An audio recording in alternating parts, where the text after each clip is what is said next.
I'm back again. This one was requested. Actually, I don't remember who did it. It was, I don't know, starts with a V. I can't remember your name off the top of my head. I apologize for that.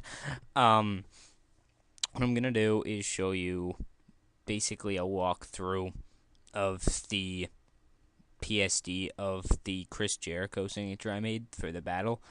The PSD is available in my monthly PSD drop, so if you want to look at it in there so you have the file, it's on the form somewhere. Apparently I have an email, that doesn't matter right now. So what you're gonna need basically, Photoshop. I don't know the exact one you'll need. You will need a Photoshop, probably CS3 and up, because I think I used some exposure in here. You can use different techniques to get that kind of result, but I'm gonna explain it in this one. You also need the two pictures, the two main photos I used. Were this one of some frames and this one of a brick wall. I just got these off of Google Images. I don't normally suggest Google Images for stock photos, but it got the job done for this. So, anyway, open this up.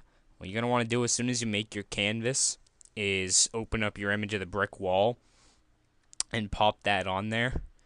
So you get this basic design. I resized it a little and used the middle portion of the wall there, right below the dark stuff and right above the bench. So, yeah. You're going to want to bring in your frames next.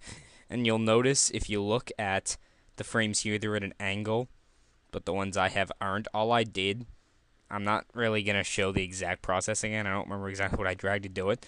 But what you're going to want to do is hit Command T or Control if you're on a Windows, which most of you probably are. And you go to Perspective. And what you're basically going to want to do, I don't remember exactly how I did this. You have to fiddle around with it, but hold Shift when you do it. And when you move the corners around and stuff, the corners and the side boxes here, and basically just try and get them so that they look sort of like that, like as if they're at least somewhat on that wall. What you want to do after that is get a bunch of pictures of whatever render you're using. In mine, it was Chris Jericho there. And what I did with these is I clipping masked them on. So basically, I used the pen tool to create what this thing is here. It's just a new layer, black filled around the picture in each frame. And this is just so that you can put the picture of Jericho there without having to, resize it a bunch and cut it off at the sides and fit it into that frame, which is just a hassle. So once you get that black frame, all you really have to do is bring in your picture of your render. So there's my Chris Jericho. And how I got it to clipping mask like that, you can either right click, I'm going to unclip it. That's what it looks like normally. So you can right click and hit create clipping mask, or you can hold Alt and click the line in between them. That'll get you your mask. And I just did that for all of them. I mean, each one, they all basically, it's all the exact same process. It's a little painstaking, but it gets the job done. As you probably have noticed on the black frame, yes, one of the frames is black. I could have recolored this thing, but it would have been a hassle, and I didn't feel like doing it. So I just left it black, and I put in an old photo of him. I don't know, kind of makes it stand out a little more. There's his past. Anyway, next up, what did I have? Oh, yeah. I didn't really get this one prepared. I kind of forgot about it. I'm going to pause this bugger, and we'll go find it and be back in a second. Okay, I'm not really sure how that works. I haven't played with the pause, but this is the image I used for the chain. If I go into the full view, I mean, you can see this is a large image. This is where I normally suggest getting stock images from, is Stock Exchange. The site's right there, sxc.hu. You have good quality photos. Ignore the ones you're going to see, like when you search stuff. Let's see, I search tree here. I don't know if that other E is going to show up. I typed 2, but these ones at the top, I wouldn't bother with them. They're gorgeous photos, but as you can see, they are all iStock photos, which you have to pay for, and iStock is not cheap. What you want is the ones down here. They're not as good quality, but if you look through, you'll find stuff. Anyway, so I imported that picture of the chain there, And what I did is it was on a pure white background. So all I did is I took the top chain. I didn't really like the bottom one as much, and I just used the magic wand and I just cut out all the white, and then shrunk it down, copied it, and there you go. Two chains holding the photos up. Um. Oh yeah, this is just an applied image. All you gotta do to create an applied image is you just make a new layer, and I have a shortcut for it, but that's not naturally set up. So anyway, you go into here and you're looking for apply image. What that's gonna do is basically create a merged layer of whatever's below it without actually merging those layers. So if you want to change them, you can just delete it.